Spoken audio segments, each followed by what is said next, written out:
Oh, do you know what? I think it went to my phone. Oh. And because my phone and my computer are linked, it did all of it. So, Great, new computer. yeah, I'm getting my life together. Getting out of the kitchen. Yeah.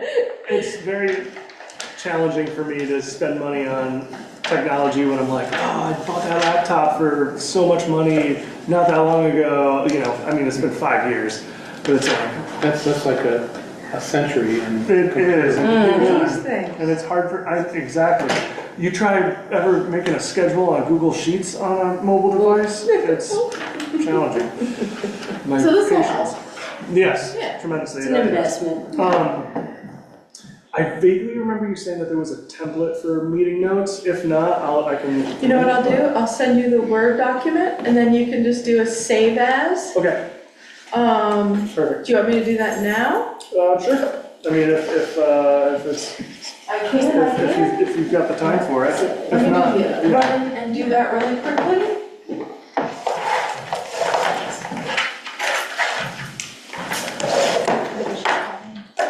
Appreciate it very much. Yeah.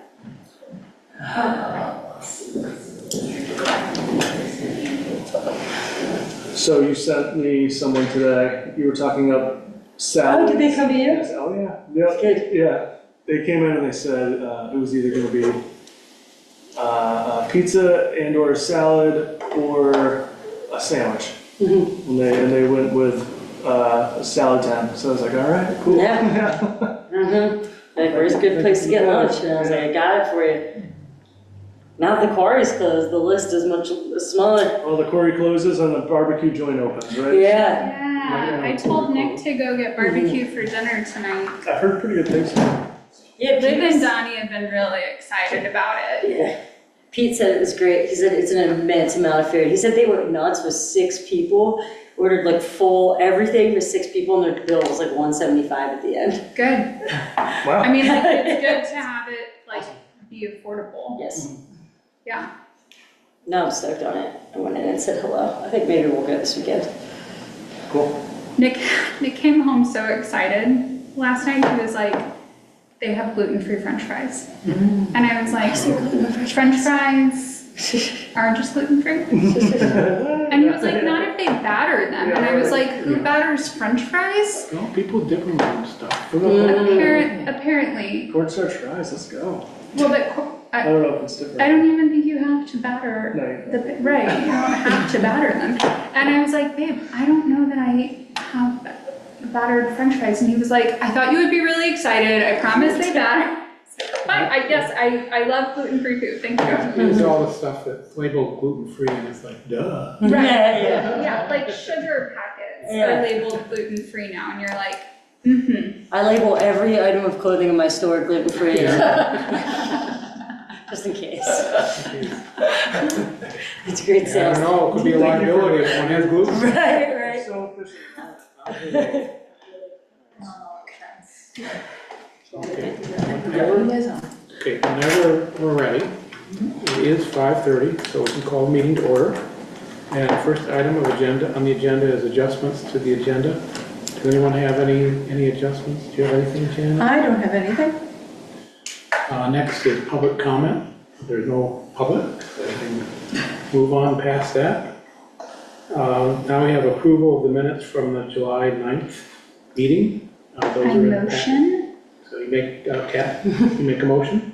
Is there a second to approve the minutes? Oh, I have a correction for it. Okay. Yeah. Why don't we get it seconded and then we can. Oh, great. we can- Oh, we can take sorry. corrections. Still learning how this works. All right. So I second it. Okay, Sure. and now you have correction.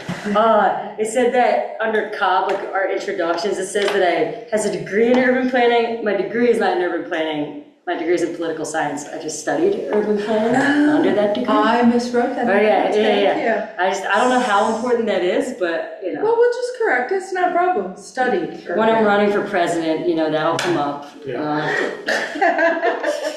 Okay. Yeah, another poli sci. That's right.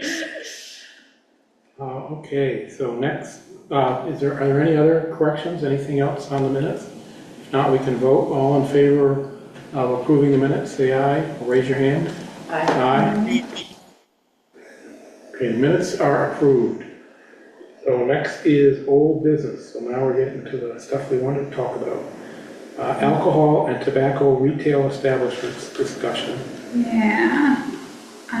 So there should be a PowerPoint in the packet, and I'm logging into the Zoom meeting now so that I can project it from my computer. Is this your presentation or the city's presentation? It's mine. I just happened to make the city's PowerPoint template, and therefore it was on my computer. Let me share. Wendy has her hand up. Oh, Wendy. You have something? Hi, I don't know if you guys know this, but there's no camera for you guys. Hey, do you want to see us, Wendy? You know, maybe. Oh my goodness, thank you for that. You can change your You're mind. welcome. Yeah. Oh yeah, shut it off. No, I'm just kidding.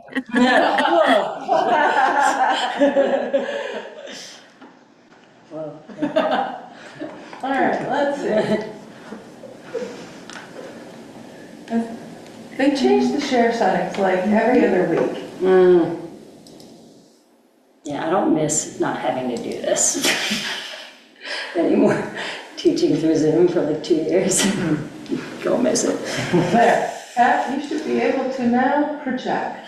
Okay. Alright, here we go.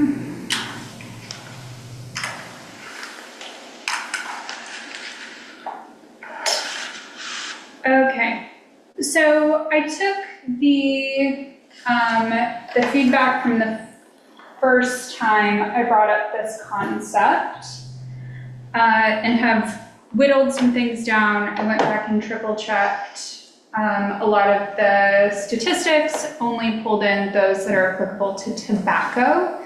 So this particular presentation is very specifically to talk about the clustering that is active of tobacco retailers that are in Barre City. And then to discuss how I think we can use some of the Planning Commission tools to help over time decluster the current saturation and how that approach aligns with current city goals in the current municipal plan. And I don't believe that those goals would change in spirit with the update of our goals, update of the plan. So the goals that I think, and this is just a handful, there's actually quite a few that I think align with this, but foster greater sense of civic pride. There's quite a lot of people that express very publicly on social media that they are reluctant to come downtown for whatever reason. And so helping change those perceptions, I think, is a good opportunity for that civic pride bolstership. Attract and retain new residents. I didn't put it in this PowerPoint, but in the municipal plan, it does say essentially like with healthy household incomes. The overall theme of the current municipal plan is to plan for a healthy future, and health is used in a variety of different ways, but healthy future is the theme. Essentially, link economic goals and strategies to building a sustainable community. I have some points in here about how the over-market saturation, or the market over-saturation right now is actually like doing the open businesses a disservice. Make more spaces designed for people to be in and enjoy, and reduce the number and impact of non-places, which is described as spaces designed for people to pass through as a means to the end.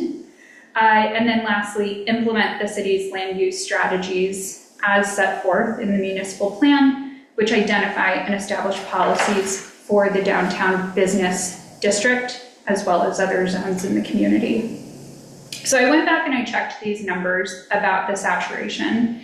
And the last tobacco audit that the Department of Health did lists 1.4 tobacco retailers. That's out of 711 retailers, which is the number in 2024. It has gone up since then, but not substantially enough to change this, this statistic. Per 1,000 18 plus adults. Well, you can't buy tobacco if you're 18. So if we take that number and we increase it to 21, which is, this figure is essentially an estimate that is given by some census extrapolation also in that same audit. The state of Vermont average is 1.33 tobacco retailers per 1,000 adults. So if we take that same formula for Barre, we're actually at 2.51. So we're almost double the number of retailers. Can I ask a question? Sure. Does that apply based on population size? I mean, it's per 1,000, but an urban center, so Barre, Montpelier, Springfield, Yep. Hartford, Burlington, you know, all those places are very different than Marshfield or Plainfield or Peachum or Roxbury. Is there any comparison to the number of retailers in the more Vermont version of urban areas? You know, Just because I'm not sure if this is an outlier, Barre's an outlier. Barre is an outlier. Or Barre is just representing what is similar in other larger communities. Yeah, I think if I was to pull the Burlington numbers, which I'm happy to do, Burlington, anything in Chittenden County itself is an outlier due to their population size. I think all of those urban centers, they store the bulk of the population in Vermont. Right. So the per 1,000 is based on Vermont's total Right. population. But I guess what I'm saying is if I went to St. Johnsbury or Springfield, I might find many more tobacco retailers there than I would if I went to the very small towns surrounding that have almost no, no commercial business. And that's what I'm trying to understand is whether, the statewide things are putting a lot of different things in the same basket. I'm just trying to understand how whether that number should be alarming or not. And I don't have an answer to it, but I just not sure. Is that a follow-up that you would like me to pull the statistics? So I think it would be helpful to see statistics for probably non-Chittenden County. Because Chittenden County is, if you ask somebody, sometimes you ask somebody, do you live in Vermont? And they say, no, I live in Burlington.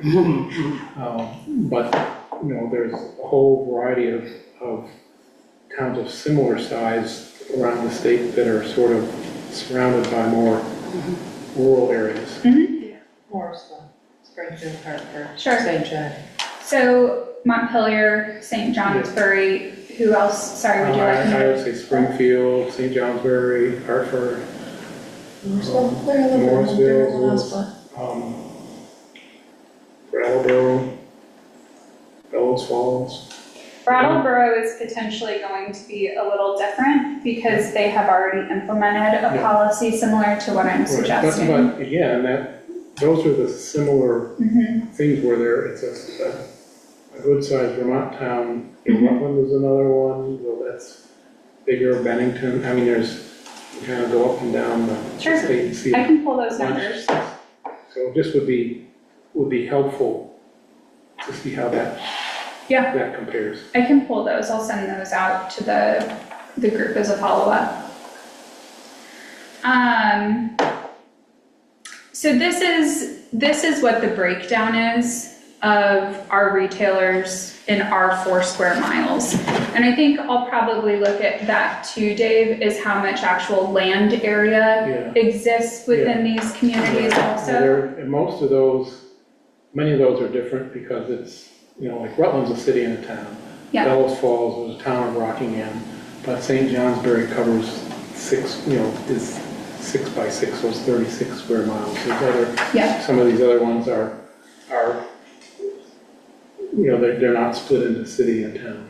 Yeah, and I think if we look at it also, it isn't just the total proportion to our population. I think it's the fact that 11 of the 17 total retailers in the Barre city limit are in our primary commercial corridor. That's what, that is a little bit what's concerning, because that's 11 in 1 mile.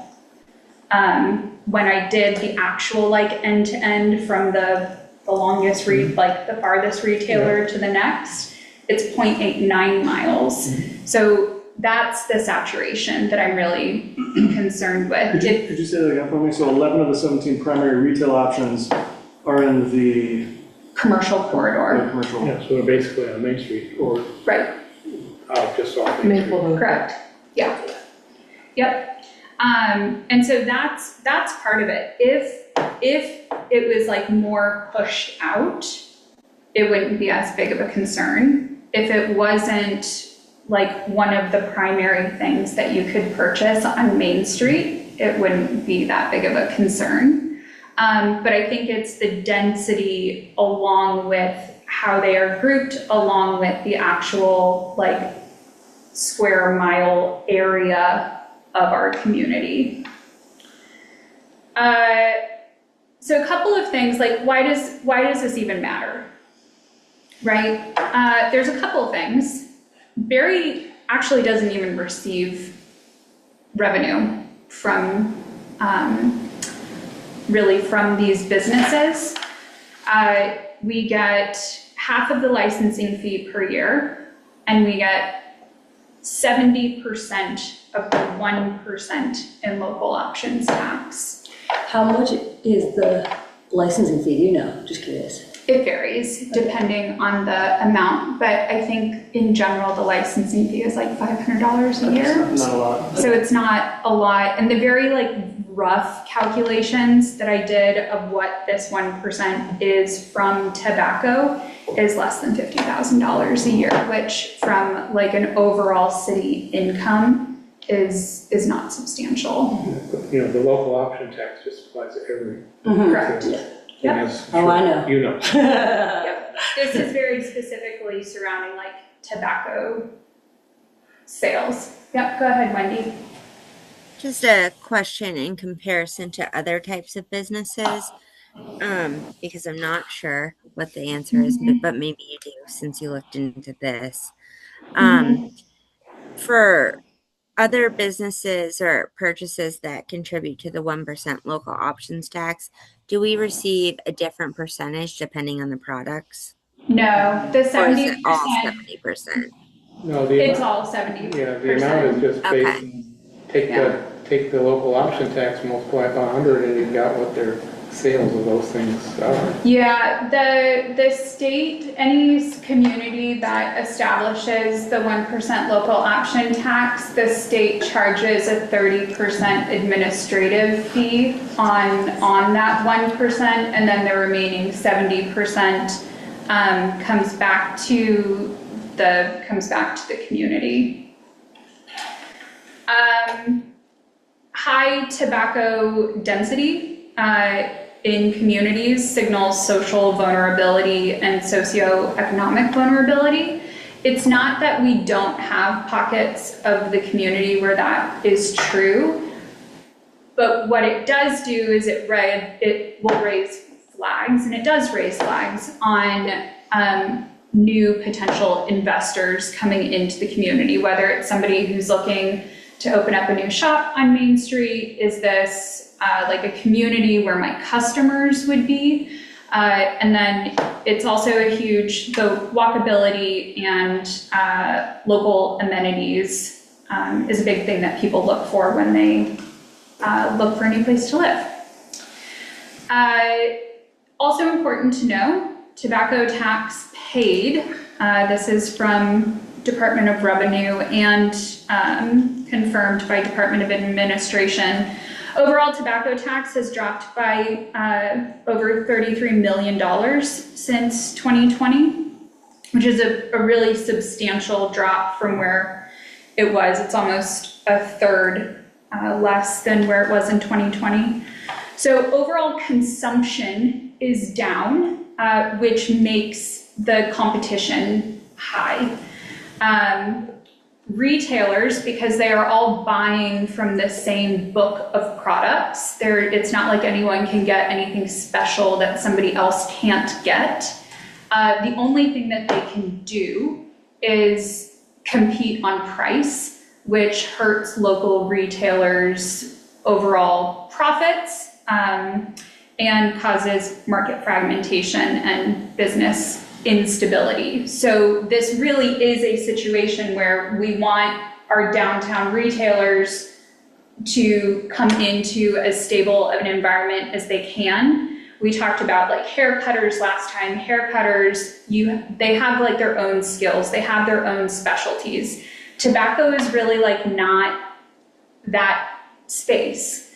And cost is somewhat controlled. You can only go so high, you can only go so low.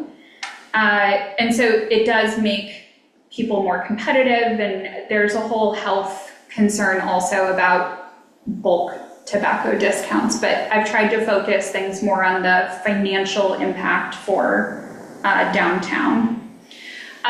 These types of retail locations are not modeled to have shoppers linger. When we talked about spaces and non-spaces, these really represent non-spaces. And are we talking about just tobacco and alcohol retailers, or convenience stores, or pharmacies, or who are we including in this? I'm not quite sure I'm understanding who we're including, because I only see like 3 places in Barre that sell pretty much only I'm talking about anybody who sells a tobacco product. And when we get to the end of the presentation, my real suggestion is going to be that we open up land use classifications that support people that we incentivize specialty tobacco retailers in certain ways, and that we frame the land use in a way to where tobacco sales becomes an accessory use instead of like a primary form of income for a business. So I am looping literally everyone together who has a tobacco retailer license. Yep. And then the variety and quality of Barre's downtown in general is important for new residents and maintain tourism. My husband recommended that I move a slide up. I didn't, but I think it's probably important to bring up now.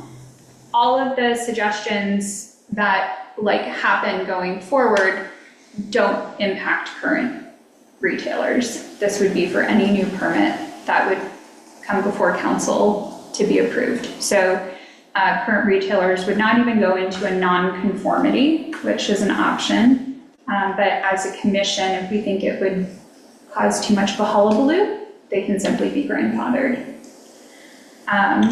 So I focus on it now, and I think these are really important stats for us to think about in general as a planning commission when we start talking about the municipal plan. But I think a lot of people have a misconception about who lives in Barre right now. So Barre is changing, and I do think we need to be brave in some ways to capitalize on the momentum in attracting new residents and to help focus on the downtown revitalization. So since 2020, and I've like triple checked these figures and gone back to the state agencies to like make the queries cleaner, over 500 homes, which is 12% of the housing stock, have truly been purchased as homeowner-occupied properties in the last 6 years. These are not houses that are transferred into trusts. These are not houses that are being transferred to children. These are truly purchased homes for homeowner occupation. The average wage has increased from about 36,000 to 62,000. Even with inflation, that is a real wage growth of 16%, which is a really high amount to grow in 6 years. Do you have any sense of how much of that might be COVID refugees? A lot of it is. Yeah, like- I mean, this like- group, like I mean, who- a lot of you know, us like No, their $150,000 salary and work remotely. It doesn't matter. I know it doesn't matter, I'm just curious how much, There's people that still wanna be here. no, but I Yeah. know it's people that wanna be here, but. I can tell you I guess that- what I would say is there's a mean and a median. And this looks like the, The Department of Labor NAICS code report has those figures. So most of Barre employees, like the employable base in Barre right now, is coming from service providers as well as coming from IT and professional service professionals. yeah, I guess I'm just curious about the median income as opposed, you know, in addition to the average. So somebody who earns $5,000 makes a lot of people who earn $50,000. So the average is a lot bigger than the median. And that, I'm just Okay. wanting to understand, again, trying to understand why the growth is so much, and if it's because all boats have lifted or because some have lifted a lot and some are still the same. Yeah, I think it's complex. What I can tell you is that poverty is dropping in Barre for the first time since 1990. So in general, that adds a piece to it. Barre really since 2020 has been one of the most affordable places to purchase a home. Yeah. So when you have COVID expats, which Not me, you can put I'm me in, sorry. I was here early. That's I've been here for But you a live in decade. Barre. You live in Barre. Eric and I definitely are, and we Yeah. both work remote IT jobs, as do a lot of our local friends in the community. Yeah, I'm not disputing that Barry's changing a lot, I think it's great. But I'm just trying to understand, you know, other statistics that say half the population is housing challenged because they're spending more than 30% of their income, household income, on housing. Yeah. Even though the housing is less expensive. I'm trying to, I would say that if you make 62 grand, you're still probably spending a third of your income on housing in Barre. That is but I guess Sorry, my point is, I can't quite raise my hand on here, but as a resident who is also renting, I can confirm that I do make a salary that is within that range on the higher end of the median, and I am also still putting 30% of my income into housing. So like just because the wages have increased does not necessarily mean that we are not also still like young professionals and also contributing to housing as well. So What I can tell you, because I've actually been going through the plan and making notes on where I've been curious about some of those statistics changed, Dave, is that the cost of living in Barre has, I mean, like substantially gone up. Technically, to be a homeowner as a single person, you would need around $70,000 in a wage as a livable wage in Barre currently. And that's up from $40,000 in 2011. Go ahead, Wendy. Sorry, my screen cut out for a minute. It was frozen. So I think I missed part of what Erica said. But just had a couple of questions about the statistics.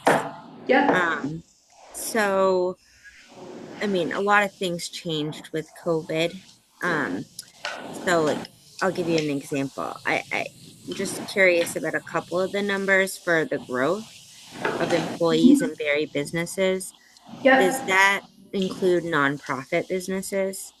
Like It the state, includes for anything. example? Yeah, it includes anything that's a non-public employer. So the only employer that I took out was the state, and that was based on the recommendation of Department of Labor. Okay, good. Yeah, I was gonna say because that could definitely skew the results because of our, return to office things. So so there was that question. And then my other question was, and you may not know the answer of this, but I'm just curious of the possible 500 to 1,000 plus new homeowner residents. Uh-huh.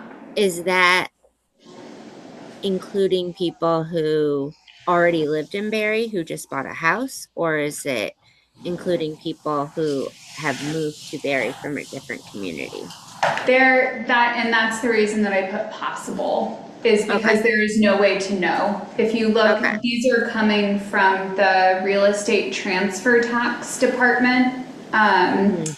And the data is not there to tell us where their address was prior to purchasing that house. You know, have to be Okay. people coming and going. Right. It's a turnover in the housing stock. So Yeah, if the population is not growing, then Right. people are leaving, people are coming, family sizes are getting smaller. right, And there's a whole set of things that cause that. yeah. And My then, office actually could have that information, nice. but it would be a data mining expedition. You know, one of- Give me access to Oh, data, man. I love Well, data. one of the things that might be interesting is portion of renters to homeowners has changed. So the renter portion would need to come from something locally, because It's the, about 62 to 64% rental still. Because that's, you know, Compared to that's an single family. outlier in the state. Barre has a much higher proportion of renters than homeowners, which is often a sign of financial challenges. I don't know that that's, I think some people will dispute you on that in the community, because people that are coming from bigger cities, they're used to renting, they don't want to take care of properties. No, I agree, I'm just saying it is often thought of as an indicator. Go ahead, Erica. Sorry, I'm coming in from my phone. Yeah, I do believe a lot of that renter, it doesn't necessarily mean that it's an economic instability. Some of those people are also retirees who also like do not want to maintain property. They want to just have a home and be able to rent. I myself am a renter, and so like that doesn't necessarily mean that that's a sign of economic stability. And so I think that, you know, a lot of that just needs to be taken into like, what is the community shifting into now? And like, what do we want the community to shift into for the future? Can we make a population that is healthy for both of these people? Because we are going to need some rental people in order to maintain like the growth of the community and have some of those transient population people to get new economic growth and new like workers out of those rental properties. And so we need a healthy and thriving community in order to have that happen. Yeah, my question is more that, you know, in most of the state, 40% of residents are renting and 60% are homeowners, but in Barre, it's flipped, and I'm making those numbers up, but Yeah. you know, if it's way different than other parts of the state, what does that tell us? Yeah, what I can tell you too, and I think this factors into it, and this is the final point. Oh, I'm not even sharing anymore. I'm so sorry. I don't even know that I'm logged into the meeting anymore. Well, you must be, because you're on the... Yeah. Where did my screen Your go? fingers did the walking and disconnected. Apparently. Barre is one of the youngest cities in Vermont. So while there is this working? Yes, okay. While most communities in the state have an average age in like the later 60s, Barry's average age is in the young 40s. So Dave, when we talk about that, like the population hasn't grown, we do know that there has been like an influx and a changeover of who the residents are. To drop the average age so substantially, that means that there has been quite a lot of change out as to who has lived here, who didn't live here. And that figure actually came from Josh Jerome. question. Yeah. too. I'm wondering, like, so we're looking at the population now, but there are some pretty ambitious plans for Barre City as a whole to get more housing in. So like, sorry if I'm new and I don't know how this planning commission works fully yet, but like, shouldn't we be looking to those goals too and trying to plan ahead a little bit for how to accommodate that population? Well, and to make downtown living as like appealing as it can be, because that's, to me, when the regional people were here, when they're talking about where a lot of those units could come from, they're thinking it's the upper levels of like downtown buildings, right? But people have to want to live downtown. They have to have like amenities or reasons, especially if you continue to have like big city expats that are coming here for like a change of life. We talked about that a lot when we first moved here. We were like, we don't want to drive to Burlington for things. And so that is something that is really interesting, is that Barre has a current population right now that is looking to age with the community, but also looking to continue to attract new families who also want that like super urban, probably renting dwelling, right?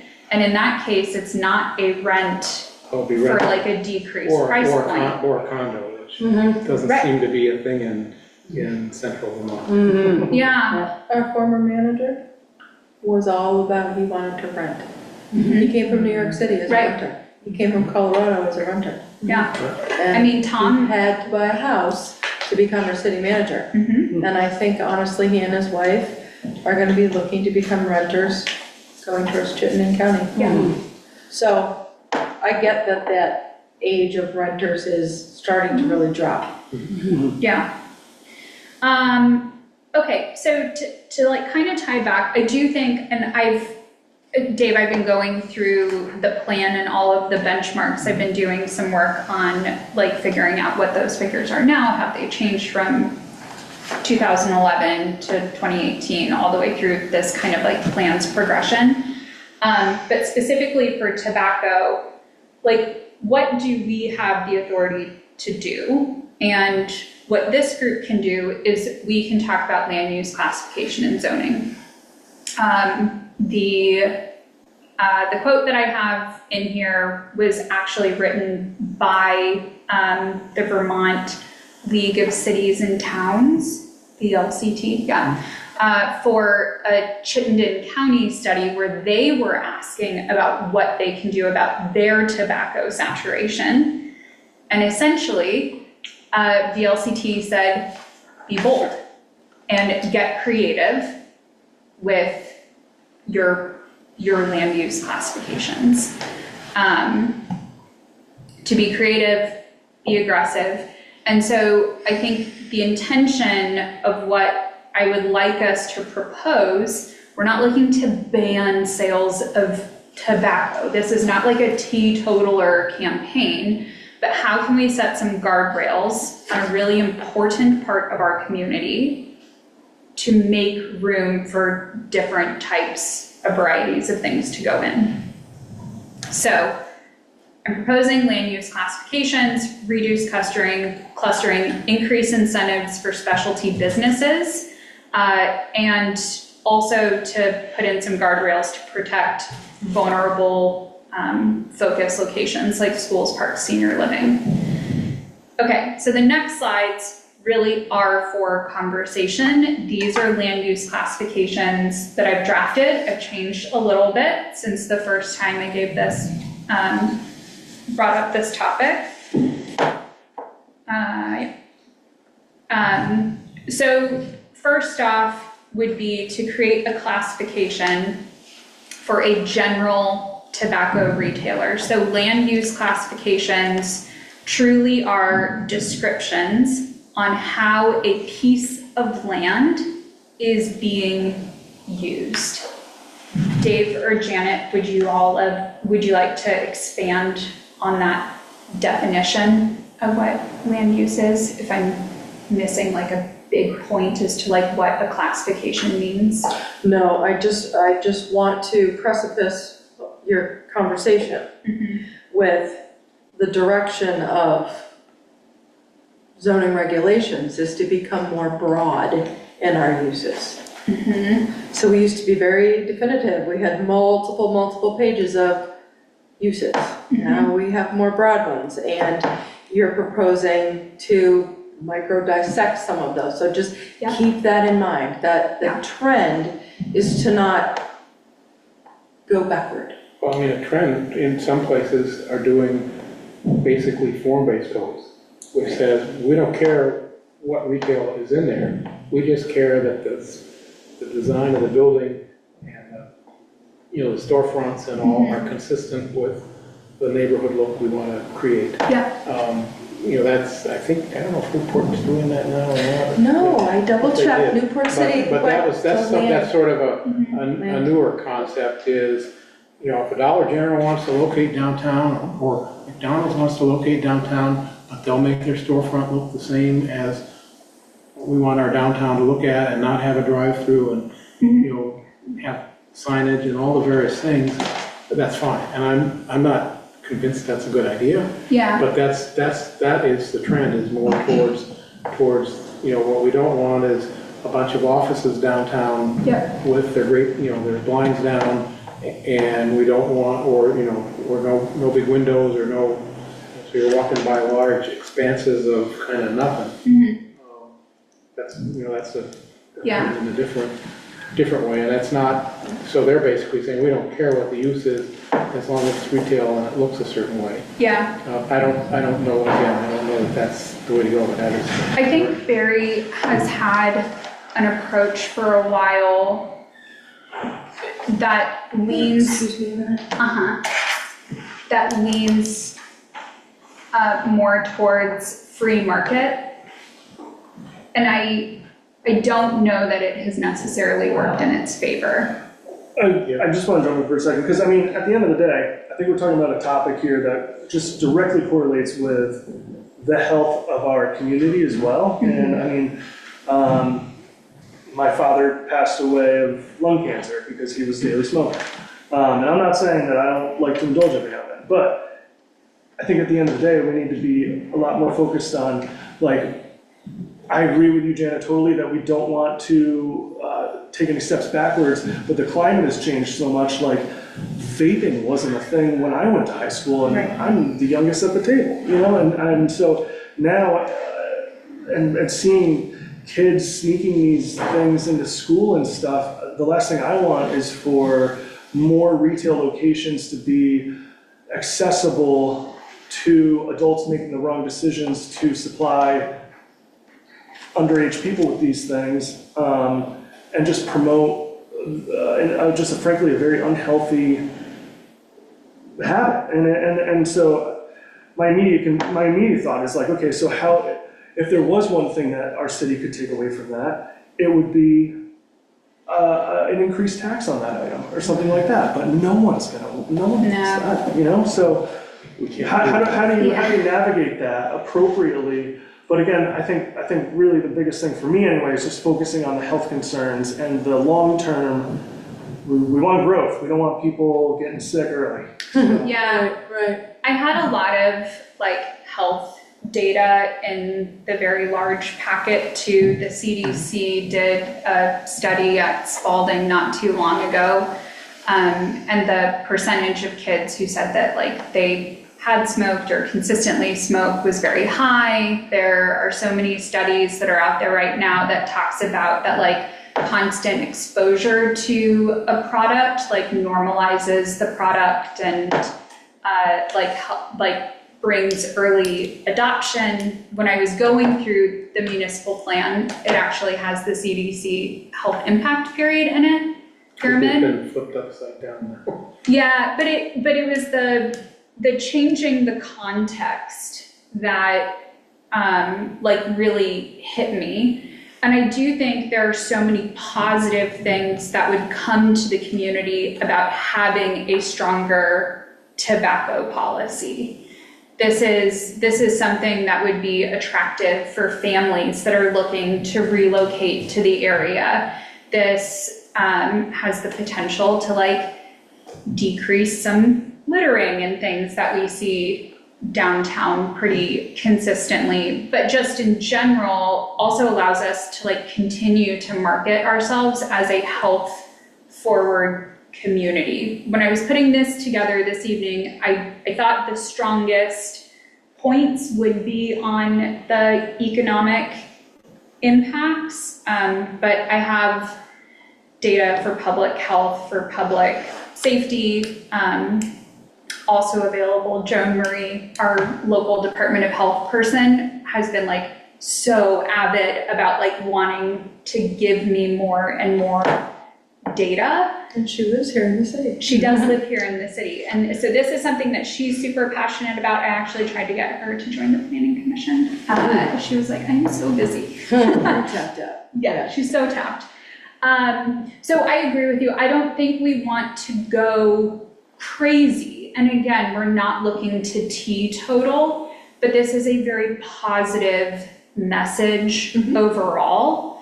And I think we can be really smart on if we introduce a new classification, like what is the overall benefit that that classification would bring, and it shouldn't just be for a restrictive purpose. I think there's several land use categories already that we could rewrite. Okay. And potentially split up. Right now they're based on the square footage of the retail store, because that's the way we were looking at things 8-9 years ago. Now we're looking more at the uses, and it goes hand in hand with our health pyramid, which actually Dave is the one who in 2014 said, let's put this in our municipal plan. So it speaks to our ongoing desire of what we want for our little city. Yeah.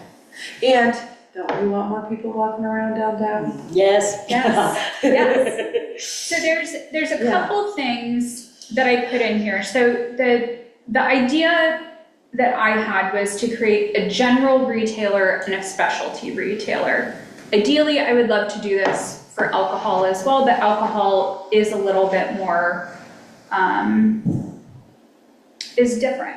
Like in general, there's an overall feeling that it's different. So I'm focusing on tobacco first. And the distinction is somebody who takes up more than 10% of their floor or display area, which means they've committed a substantial portion of their space to the sale of a tobacco product. And it can't meet a specialty category. And the specialty category also restricts that you can't have more than 30% of your floor area used for tobacco products. That encourages people that, like, if you were gonna open a cigar store, and this is not meant to sound like fancy, right? It could be like a loose tobacco roll your own store, right? But it's meant to move people into a supplemental or accessory use for their retail license. So if you were going to have tobacco, maybe you couple it with like leather goods or cologne or something, make it like a mask store. But the specialty says that no more than 10% of your total area can't be for what we would really want to like push, which is the high use, which would be cigarette, vape, and like e-nicotine delivery. So like roll your own cigar. And you know, like down the road, it's something that could be done with alcohol as well, to say like mass market beer versus like micro beer, wine, things along those lines, if we want to encourage more specialty shops versus these like bulk sale type products. Is there a way to know where all of our 11 are? Oh, I know where they all are. I have a list. Because I'm mentally walking up and down the street, whatever. Some don't make it, some do, right? Where the Mexican place is on the corner by... Aranda's. That's it. I can never remember the name. Remember before that, there was a young man who had the Norway boy had that retail. The specialty beer special. Yeah, and he just didn't make it. I guess where I'm just trying to go with it is I think it's Do time we and place. any sense of who's failing and who's not? I mean, you gotta include like Walgreens too, they sell. Yeah. Right. Well, you know, I I'm mean, trying, that's here we the go. problem is, like, there, you know, there's Walgreens, which, you know, there's 3 places that I know of that are pretty much all about liquor or tobacco, and that's Beverage Baron, the Barre Tobacco and Beer, Right. and Smoker's World. I don't think The there's any- Beverage Baron is out of the area Yeah, you're but- talking about, but I think- but you're right. But I think those are the 3 businesses that I'm aware of that, that's their primary focus. Right. Is selling alcohol. They're the Correct. specialties. They're the They're not the But specialty they're not the shops. They're not, okay. Well, I would say they specialize in those products, but they don't sell specialty products. But- Like you okay. can get what they sell in a lot of, for the actual Well, tobacco, right. so like the grocery Right, store. so the tobacco, probably Smoker's World and Barre Tobacco and Beer are the ones that sell things that are, as far as I know, I'm not a smoker and I don't sell things that are different. All the rest basically sell cigarettes from behind the counter. Correct. Correct. And, you know, and I know more about beer because I like drinking craft beer. But, you know, there are, I can tell you which places, you know, are going to be successful or not, just because of, at least somebody who buys craft beer. If I can go into Hannaford's or I can go into any store and buy the same beer, then it's going to be, Yeah. you know, that's different than if I'm seeing things that are interesting to somebody who likes craft beer that they can't get everywhere else I think without going to the brewery. there's a little like difference though too, if you think about, what's the beer and wine shop in Waterbury that's across from Pro Pig? Yeah, which has changed iterations. Yeah, Yeah, I remember the I know. Yes, so yeah. But that is now a store and a place where you can get a pint pulled, right? Yeah. Like you can spend time in that location. So Dave, I think my point for some of these is like, if I can get that cigarette pack at Jiffy, why do we need a store on our like main commercial Yeah, but street? But most of the places on the main commercial street are like Jiffy. Correct? Yeah. That's where, That's- and anybody that has a convenience store wants to sell cigarettes. That's just part of the business. But that's why I'm saying, so let like Jiffy sell the cigarettes. Let's encourage people that want to sell like cigars, roll your own tobacco, or something that's like more specialized in what's downtown, instead of just like Marlboro, Parliament. Yeah. I don't even know if Virginia Slims are still a thing. No, but I guess I'm not, maybe it's my brain, but I'm not getting what we're, you know, I'm thinking about specific businesses. So, you know, if you look at gas stations, convenience stores, you know, Walgreens or whatever, those are the things that are lining the street.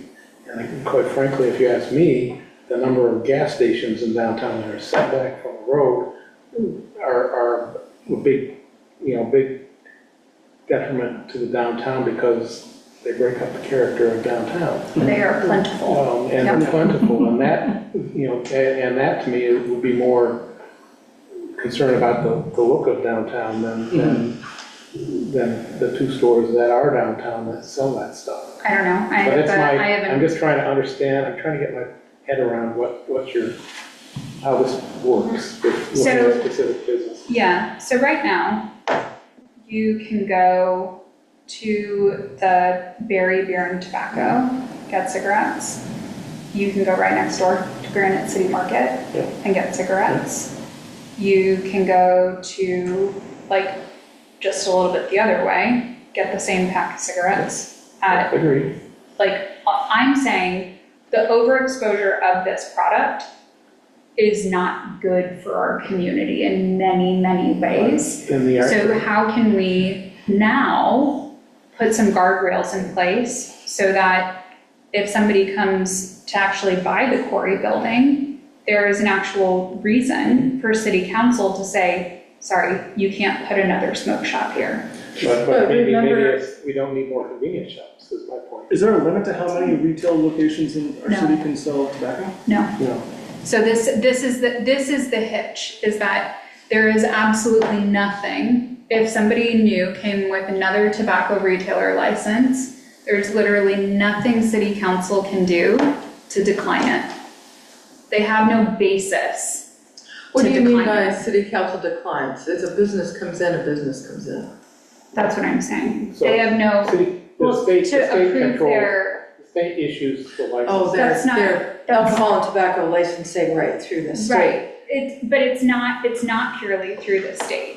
It is half is approved through the state and half is approved by the local, like, council. Yep, And Yep, if I you- have to sign off on that application. Correct. For tobacco. Yes. Tobacco and So, alcohol. so if you limit the number of tobacco licenses, So I'm not limiting the number of tobacco licenses. so why not? Because you can't. There's not a statutory basis that allows you to do that. There's no authority to do that in Vermont statute. So I think, and I just want to put this out there, you've mentioned accessory uses. Uh-huh. A And gas that's the station goal. comes with a myriad of accessory uses, right? What can you get in a gas station? Everything from dental floss to automotive products, right? Correct, Including cigarettes and alcohol. correct. And we have people come to us and say, oh, but that's an accessory use of my primary use. And it will say right in our zoning, any accessory use it's a partnership. So we have to be really careful. On that term. Yeah. So that is not in the classifications. That is me using that. Wouldn't it be simpler just to say, instead of having all these different categories, just saying, someplace that sells tobacco can't be within 500 feet of another place that sells tobacco. That's And correct, but can't be- how do you, But it doesn't matter what category they're in. If they want to sell tobacco, that's going to limit where they can locate.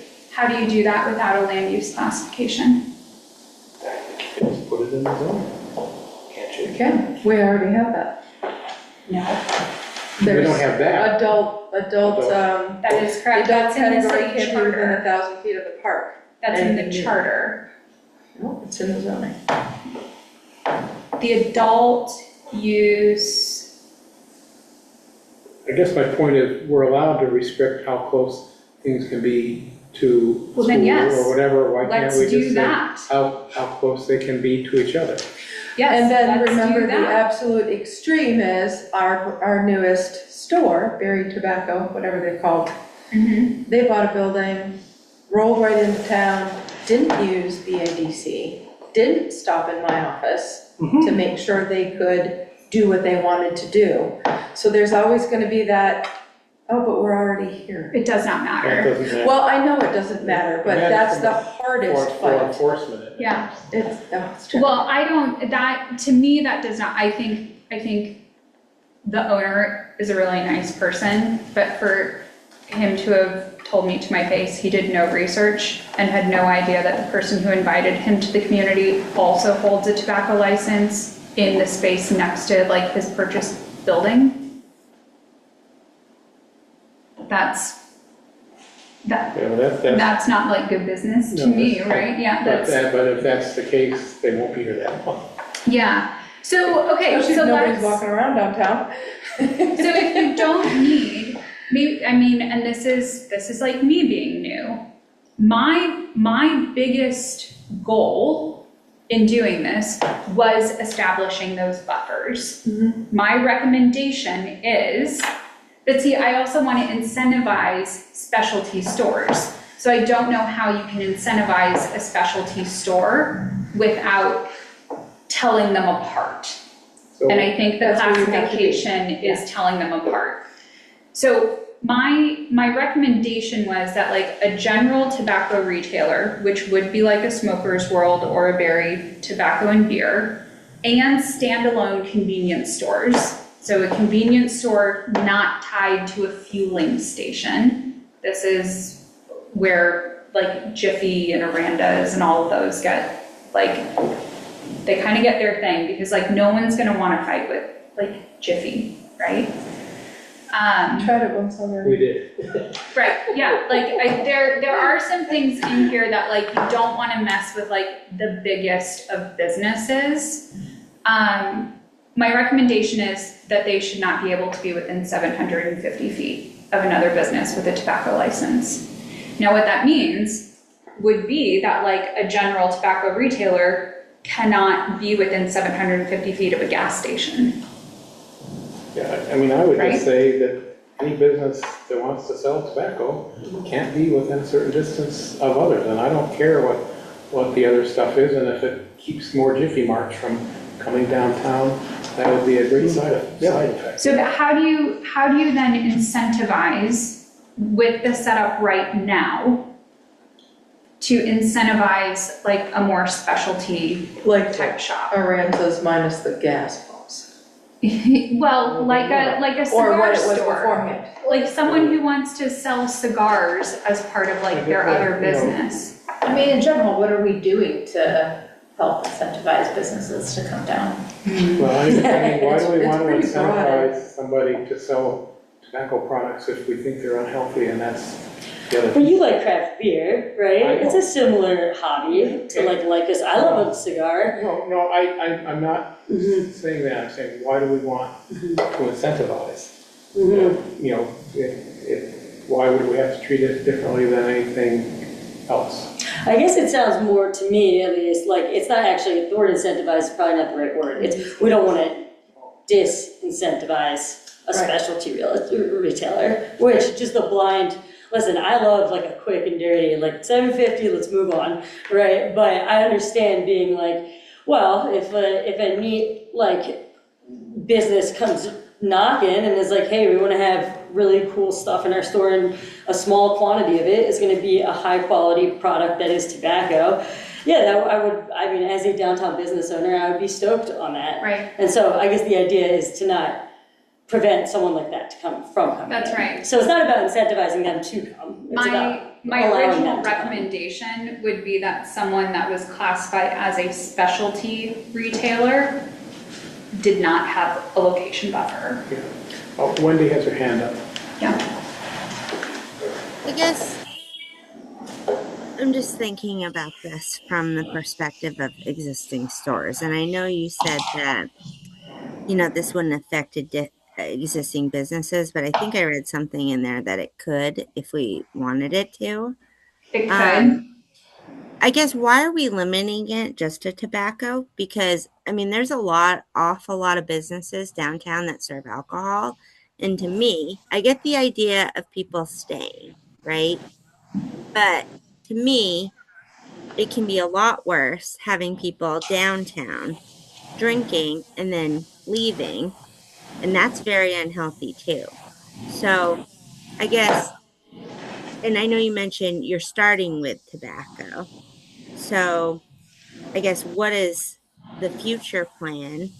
And I mean, I really think we should talk to business owners before we go to act on anything, because I feel like I'm Like sorry, I the didn't hear you. tobacco sale business owners? Because there are 3 downtown business owners in the room.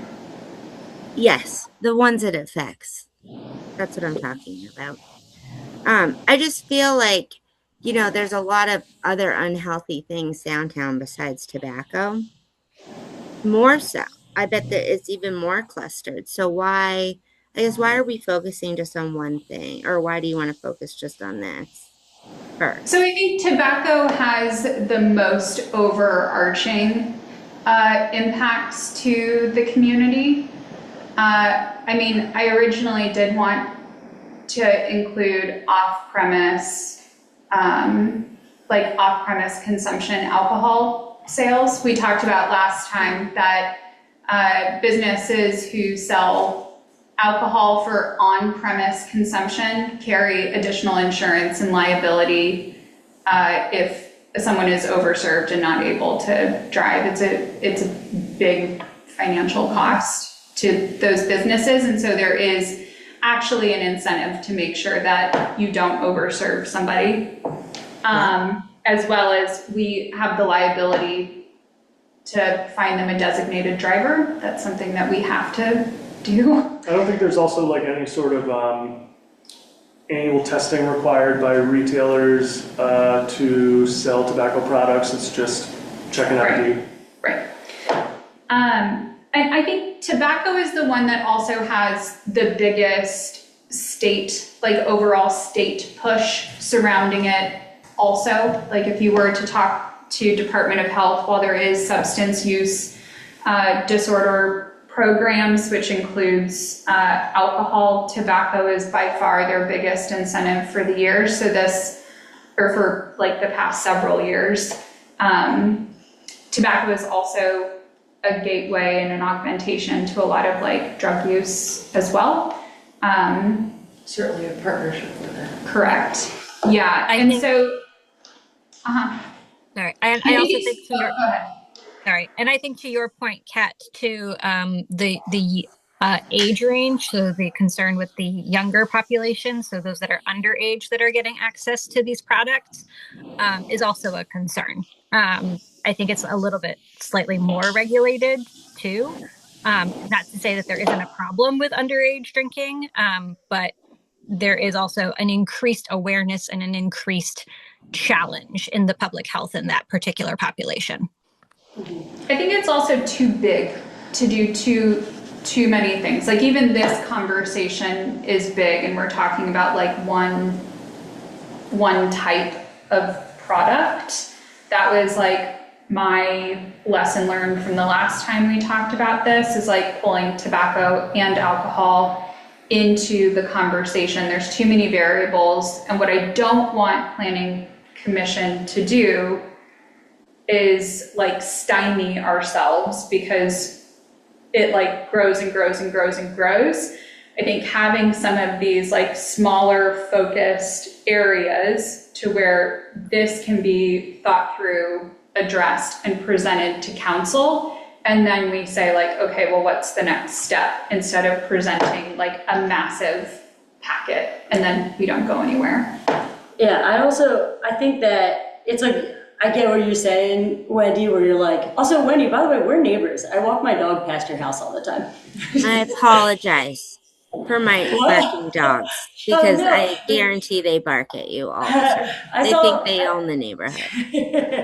Anyway, so hi. Hi. I've been waiting to see you on the streets. But no, I think that, you know, it was pretty anecdotally, I like sent it to Janet. I'm still learning about how to be on like a formal commission. There's a reason I own my own business. But I will say that like on the Barre resident chat, someone posted a cute picture of historic Main Street Barre back in like its heyday. And they said, what do you wish you saw Barre Main Street? What did it look like? What do you wish it looked like today? What do you wish it had today? And it was over 144 comments when I looked. Many said no more smoke shops. Many. Because of the one shop that Okay. pulls the center of our downtown down. I know that my shop is directly across from. Yes, I watch it. It's also an open air drug market. And that business and that building has a history. Yes, but what I'm saying, but they still say, like, that is our assumption, that it's because of the one shop, but they are all saying fewer smoke shops. So I guess it's like, if we're gonna target something, like, this does seem like, to me, because as commissioners, right, we are trying to act with our community, right? Like, not. We are here to plan for everyone. Exactly, not to impose our will on our community. And to me, I thought that was, like, pretty neat to see. Yeah. Like a lot of people caring about smoke shops specifically. And I would also like to say, like, you know, perfect is the enemy of good. Right. Like, and so like to make sure that we could just take steps towards having a thoughtful Main Street that is attractive to other small business owners to start businesses in that are good for our community. So, Yeah, and I get that. I saw that post too, and there were a lot of comments that were not against having a different business in town. So I guess all my point was is, where does this stop? You know, because if we're going to limit one type of business that affects people's health, there's other types of products that affect people's health, like alcohol and fast food. or unhealthy food, that I don't know if we want to go down that same path, because that could affect a lot of businesses downtown that are existing, or even want to come in with the fear that they may be regulated in the future and that could affect their livelihood. So I guess that's where I'm coming from, and just talking with a lot of other people too. Well, this is thinking out Are loud. you controlling the screen now? No, I can't get it to like reshare my screen at all. Oh, but you were moving the mouse, yes? I'm like, I hope nobody's What? pirating our Zoom. You might have to leave and then rejoin. Sometimes that works at work. I know that. Technology can be icky. Share. So who, We're still sharing. But you can't see my screen.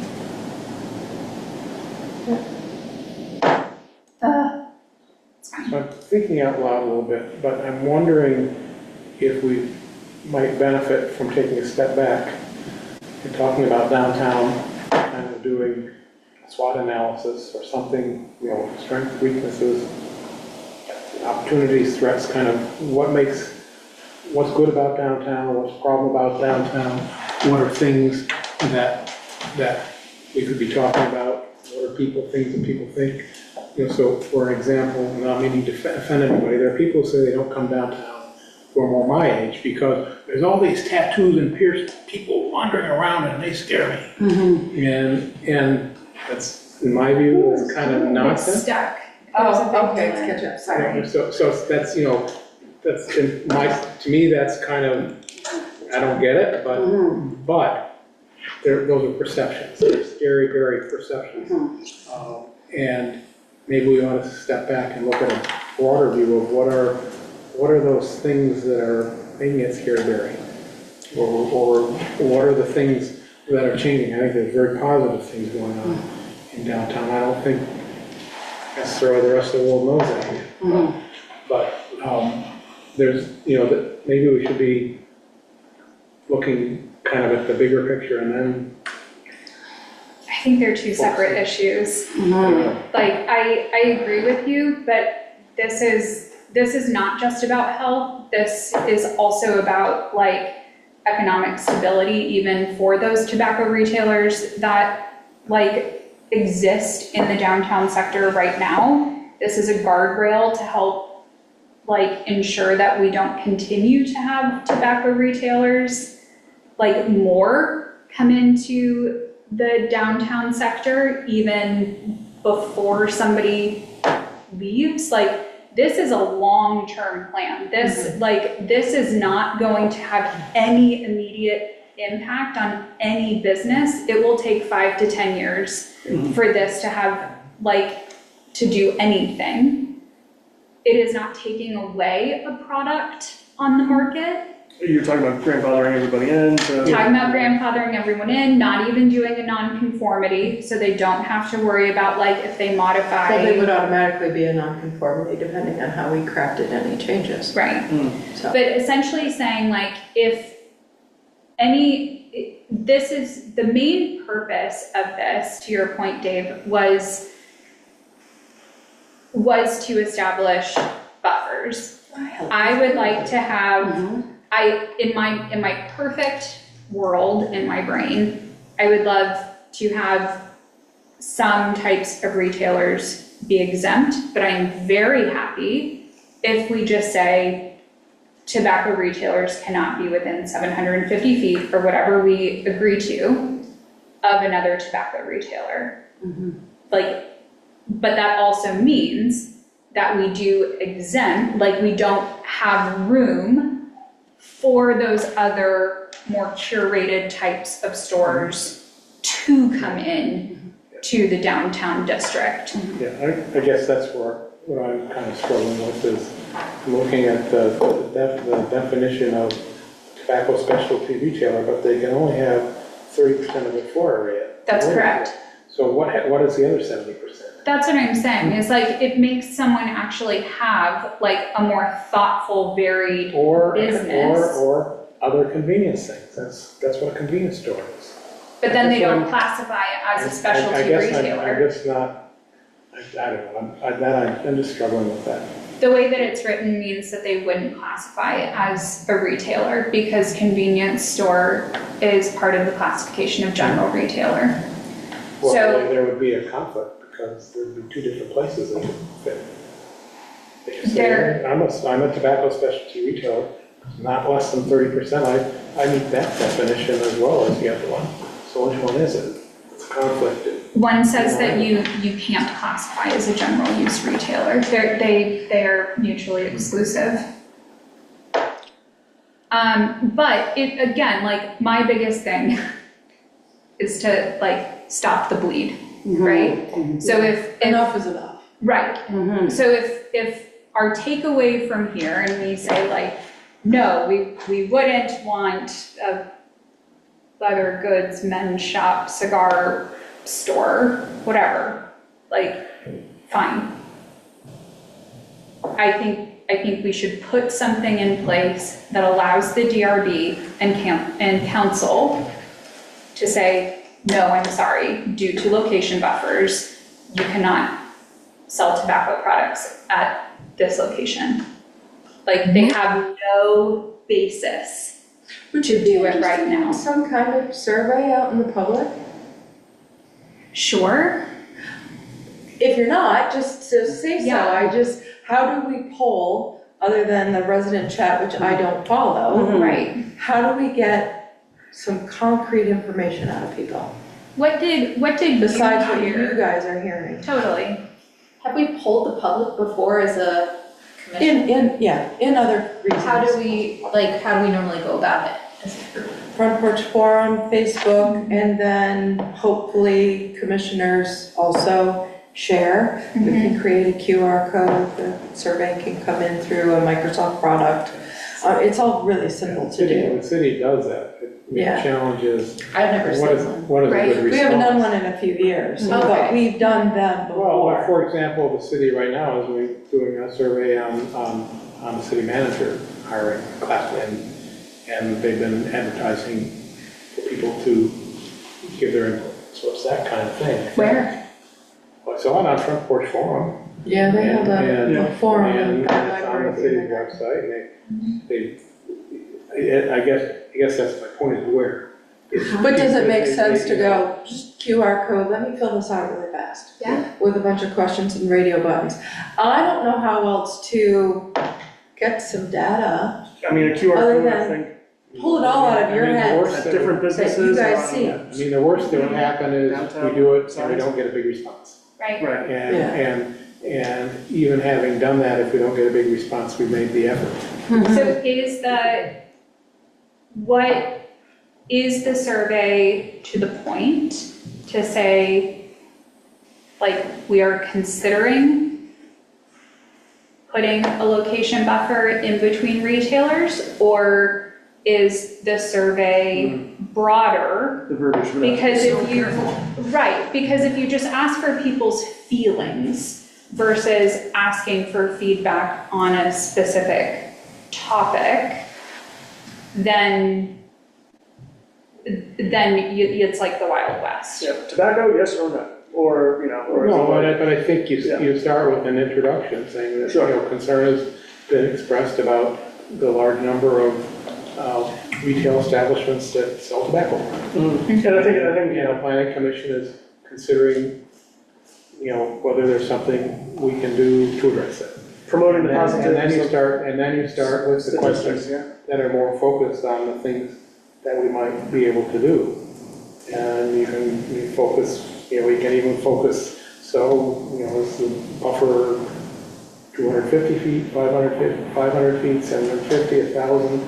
You kind of, you can hone it in, but kind of figure out how to write the survey and ask the questions in pretty plain English. This is not to like devalue anyone's opinion, but I am curious how, like, there's a ton of research that has gone into some of this, right? including like the spatial buffers, like this is like national average data on what like other states and communities across the country have done. So if someone says like, oh, well, it should be 1,000 feet. Well, 1,000 feet is literally the entire design review overlay district. Well, I just did a quick calculation. From Route 62 to the park is 1,320 feet. Right. That's a quarter acre in length. Yeah, so like if It's people, not right, right. And so that's part of it too, is like, will people like understand what the spatial requirements are? Do they like understand like the economic impact?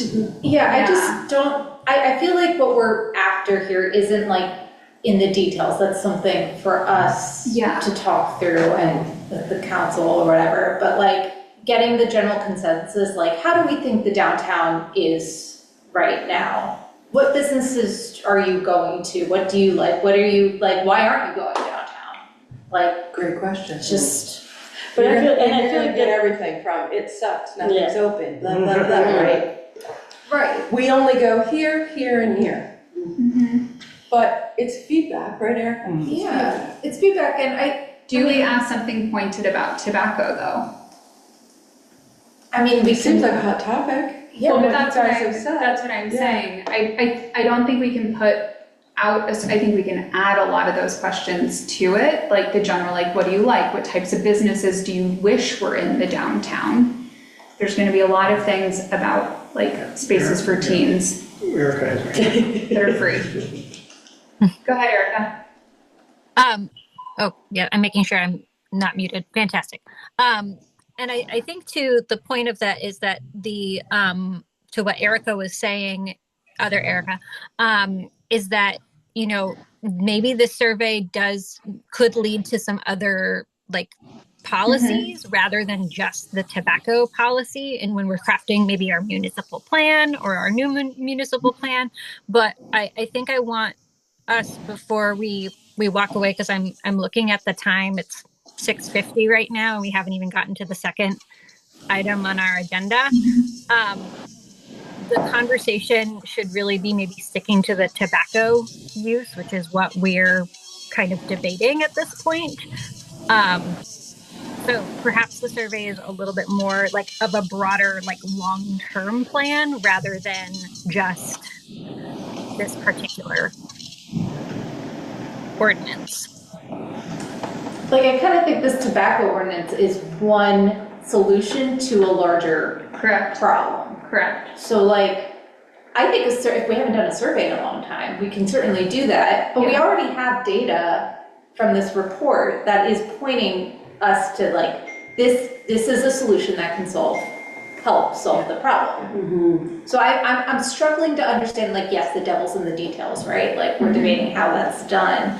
But just as a group, I'm wondering if, is anyone questioning doing anything like this at all? In the group, I'm sorry, I don't know if we go to a vote at some point. I think you can get a I feel feeler. like I'm hearing general consensus. Yeah, so it's just.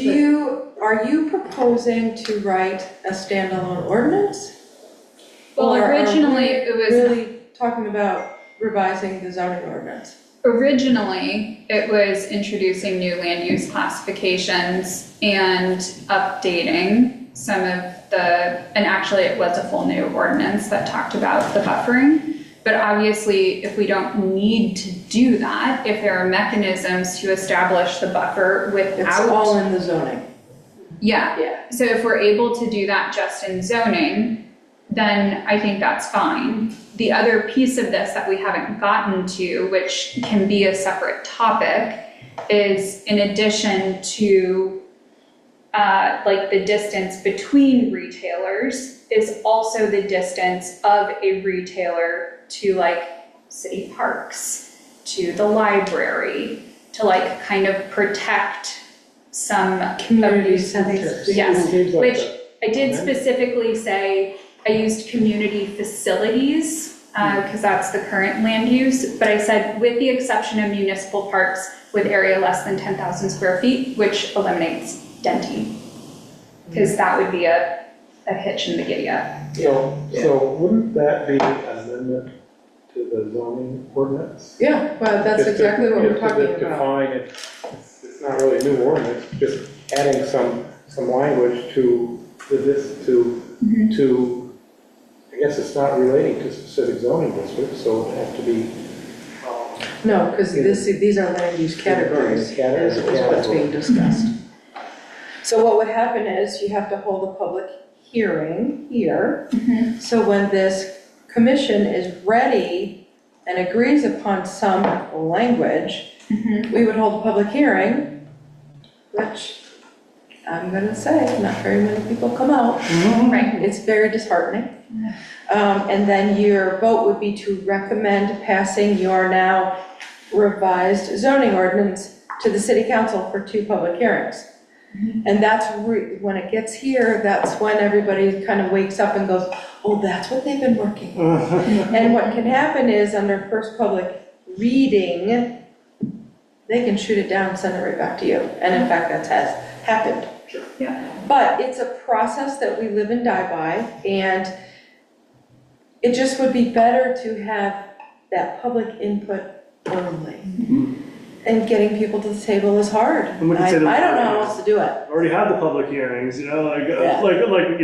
when it gets to that point, if they shoot it down and whatever, right? There's the systems in place that, until we make these changes without it becoming this huge polling topic or something. Winooski is currently, they have a group that is currently looking to do similar things like this in their community right now, which is even harder because their designated downtown is teeny, teeny, tiny. But they are actually expanding it to age-restricted products, which is not only like beer and tobacco and cannabis, but also includes things like firearms and other weapons, which there is also currently no barrier. And probably sex toys and stuff, right, as well, all that stuff.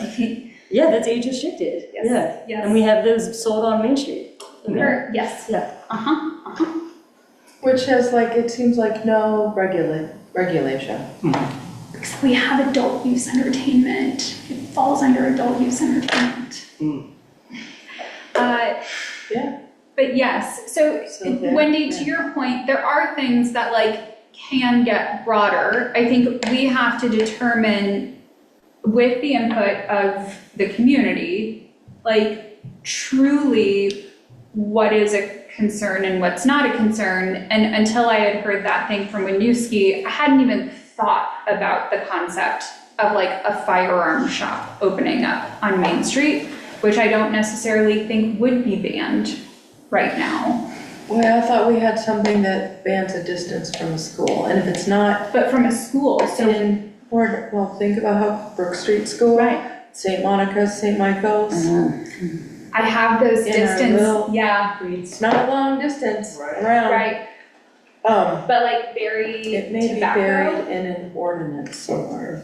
so Erica Yeah. mentioned, Erica on screen mentioned earlier, we should be mindful of the time. It's almost 7. I don't think we're going to resolve this today. No, I don't think, So I don't I'm think wondering if we so. can just kind of, Continue the and just discussion. if everybody agrees, end the discussion, and we'll have more discussions at future meetings. Yeah. So what are the constraints for out of meeting work? If a survey was to be drafted and sent to the commission so that some input to questions could be done prior to next month, knowing that the emails are subject to public record. So, right, so a challenge is if we do a group email, that's a meeting. And if I understand that correctly. Yes, everything becomes discoverable. So I think what could be done is if somebody wanted to start drafting, drafting a questionnaire, or Janet did it and shared it, or people wanted to send Janet individually suggestions.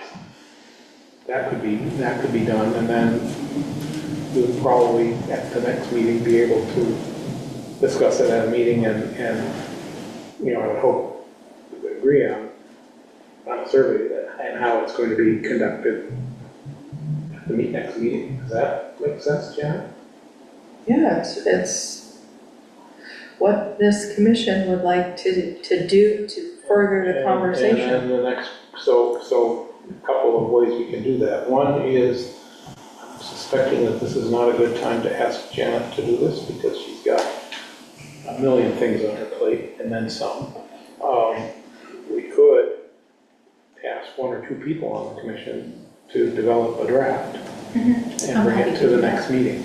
So the city has a Woohoo account, so, I don't know if you've ever heard of Woohoo. That's how we do our forms. What are you saying? I know. Woohoo. Woohoo. I thought you were like barking, I didn't know. But if there were two people who would volunteer to work together to come up with a draft that could be discussed at the next meeting, that might be the best, the most efficient way to do it. With other questions, you know, I think I've said to this group before, maybe not with everyone here, when I go home to Buffalo to visit family 3-4 times a year, I'm always like, what do I frequent that we don't have here? How do we get people in the downtown? And I don't know anymore. Besides restaurants. By the way, there's a new restaurant that never came and got their permits. Just found out the quarry left. That's a tragedy. They pulled all of the equipment out of the Soup and Greens place. That's a bare naked shell. So a restaurant would have to literally start over there. But think about our holes, right? There's some empty places. What do you got? What do people want down here? Retail. Right. We have plenty Right. of, we have plenty of places to buy food and drink. We need retail. People go, where else can I go shopping? Right. We need That's what more my customers ask me. yeah. Yeah, people want to walk around. Yep. We need more Yeah. opportunities Yeah. for people to have 2 to 3 touch points when they're in the downtown area. People in that resident chat, a lot of people said an arcade, which I found very endearing. If I didn't want to make any money, I would totally open an arcade because I love arcades. Hey, we're already. They also want like, That's to show they don't succeed. When people do coin drops, they get the old tokens. Right. they also want a YMCA, which is not really something that you can just like coax the YMCA to Yeah, right. do. But no, that's a fun, we're getting to the Yeah. end. So can we would anybody like to volunteer? And had Eric and I, The two? Okay. Yeah. So that would be great. And then Yeah. that can be on the agenda at the next meeting. So moving on, we have the CDRPC regional plan. We had a presentation of the maps at the last meeting. I don't know if anything has changed in the maps. It has in the background. So if you were to go click on the link, you would see some of the properties that we talked about last month that are in the color that we don't want to be there. It has been changed. And actually, the Regional Planning Commission suggested to the Land Use Review Board a special category because our north end has that green Yeah. floodplain color. And it's very misleading, and so Christian actually has suggested that. But this is really about getting the resolution done and in front of city council's buy-in for permitting 50 or less. Like, so somebody doesn't have to go to Act 250, which extends their permitting process by a year. It's crazy. Yeah. So this is just to get that ball rolling. Yes, it would be, does the planning commission, I don't know if it'd have to be a vote since we talked about it, but are you recommending the resolution to be put in front of the city council to sign up for Tier 1B? I think Tier 1A would be really difficult. That would be no Act 250. I would need like 4 more people in my office to do all the work that would be required of it, right? But I wholeheartedly heard over the winter when the planning commission was in front of city council that Tier 1B was very attractive and made sense for the city. Okay. So, Sorry, and that is, just remind me, that is the plan that circumvents Act 250. It allows the 1 to 49 units circumvents Act 250. 50 units or more would be a Tier 1A exemption. So someone wanted to, if say we had, I know, it's very confusing, because there's all these layers of regulation, right? How do I do this quickly? Stevens Branch Apartments is 30 units. They needed to get an Act 250 permit because it was more than 9. That's the current cutoff, is 9 or less. The tier system puts in 1 to 49, no Act 250, or 50 and above, or Tier 1A is no Act 250, period. And I apologize for my slight ignorance on this topic, but, and so, it's my understanding, we're all pretty much on board with what Act 250 is and why it's in place, but at the end of the day, it seems like it drags, it just significantly slows down the build out, the growth, it makes everything more expensive and just takes way longer for anything to essentially happen. It's meant to stop sprawl. Stop sprawl. At its best. Erica, Oh, I'm sorry. oh, there's two Ericas. Erica, you're going, then Erica on screen. Okay, I just want to say at its best, 250 is like a conservation law. Okay, right. At its worst, it's not incentivizing builders to go through the effort to build in Vermont. Okay. It's the reason why our population is, or like the housing is as sparse that yeah. Okay, Erica on screen. Yeah, and I was also going to add, like, you know, to Janet's point about like the apartment building that had 30 units in it and needed to go through Act 250.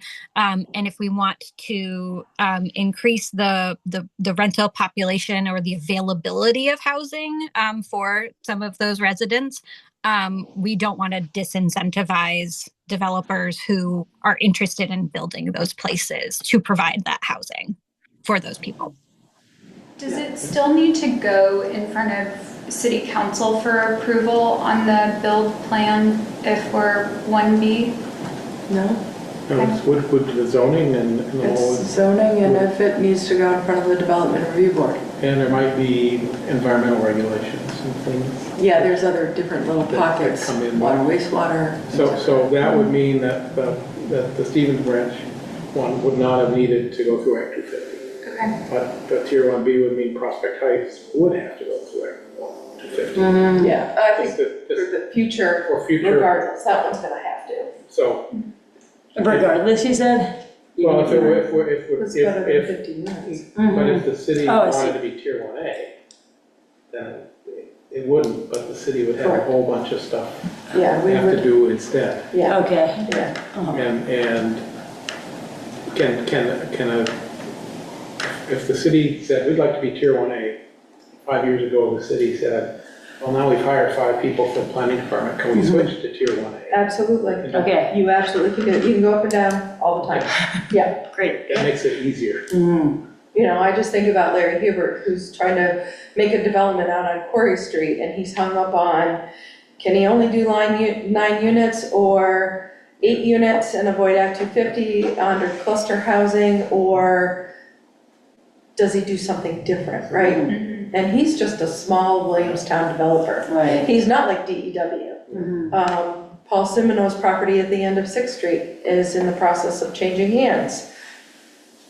Maybe that new person has got some grandiose plans for something out there, So right? is there an action that we have to take? I mean, it sounds like, I would guess there's a consensus seeking the resolution seeking Tier 1B would be what we would be recommending to the city council. Do we need a formal? I would like a motion, a recommendation, whether it's unanimous or not, is just so the council understands that we've talked about it, you have a basic understanding of it, and then when I'll make a presentation in front of city council, and you'll be absolutely there if you'd like to be there.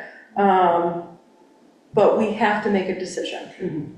So And the decision could be, we're not gonna do anything right now, and that means plain old Act 250. Yeah, well, I would, so I guess if anybody wants to make a motion, this would be the. I'll practice. What am I saying? I make a motion that we are Tier 1B, in favor of Tier 1B. Yeah, we recommend that the city council pursue Tier 1B. Thank you, yes.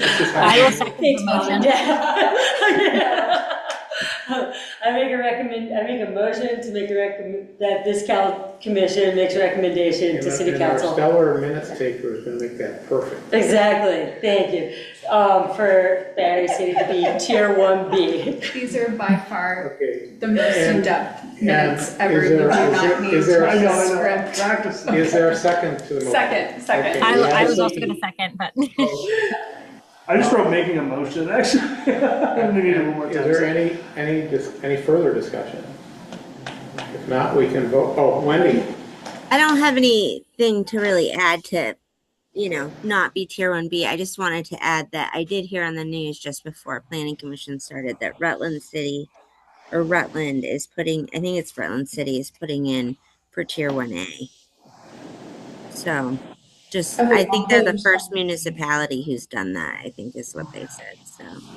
yeah, I think those are both communities where they have a planning department. And, I mean, planning department with more staff. I don't mean it, we don't have one. We have one. Thank you for clarifying that. They have one with staff, other staff besides. Okay, so if there's no further discussion, we could vote on that. All in favor of approving the motion? Aye. We have just passed that motion. No opposed, was that unanimous? Thank you, everybody. Okay, you can tell the city council was unanimous. Then next on the agenda is new business. And there's nothing listed. Does anybody have, I guess we didn't make adjustments, so there's no new business. Our next meeting is September 10th. Which will be here before you know it. Yes, it will be. And you have the staff update was in the packet. I don't know if there's anything you want to add, Janet, or if anyone has any questions. No, I tried to be pretty thorough yesterday, so you guys knew everything that I'm working on as we speak, so. Yeah, it's just, There's a lot of grant activity going on to help do some flood resiliency, some flood mitigation, some housing incentives, so there's a lot going on. and while the city is looking for a new manager, it puts extra work on a variety of staff. So we should express our appreciation for everybody stepping up. Keeping the lights on, that's what we're doing. I have a request for the next agenda. Okay. If someone could help, at least me, but maybe others know what this is, to better understand what a TIF district is and how, what that history is in the city, because it's brought up a lot in the municipal plan. Yes. And I'm trying to understand what the impacts are. What you said one time. Tax, TIF, increment financing. Absolutely. Absolutely. So we're gonna do a TIF 411. Yeah, There we go. that would be super helpful. Thank Yeah. you. Okay, next, roundtable. You just started roundtable. That's great. I actually am meeting with the director of workforce at Department of Labor for some professional stuff. But we are gonna have a chat about current workforce activities in Barre also, because I think that will be very valuable in updating what our employment goals will look like when we talk about reskilling and upskilling workforce and in general, so that'll be cool. Yeah. And business is great. Business is good, busy, What a lovely little space over there. yeah. So little. So, It's such a tiny space. Does anyone else have anything they'd like to share? If not, we could get a motion to adjourn. Happy Labor Day, everybody. Oh, motion. Yeah, Maddie said you would just move to adjourn. Is there a second? She's Second. getting good at, she's getting good at making motions. Maddie's our ventriloquist. Is there a second? Second. Okay. And all in favor of adjourning, say aye. Hi. Okay, we are 7:16, thank you, everybody. Yeah.